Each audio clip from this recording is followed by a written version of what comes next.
நம்முடைய இயேசு கிறிஸ்துவின் நாமத்தினாலே உங்கள் யாவருக்கும் வாழ்த்துதலை தெரிவித்துக் கொள்ளுகிறோம்.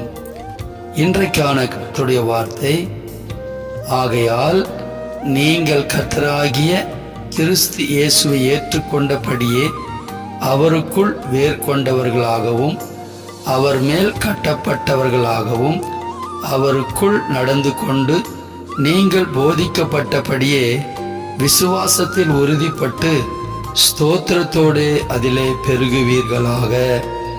கொலோசையர் 2 அதிகாரம் 6-7 வசனங்கள். கர்த்தர் உங்களை ஆசீர்வதிப்பாராக. ஆமேன்.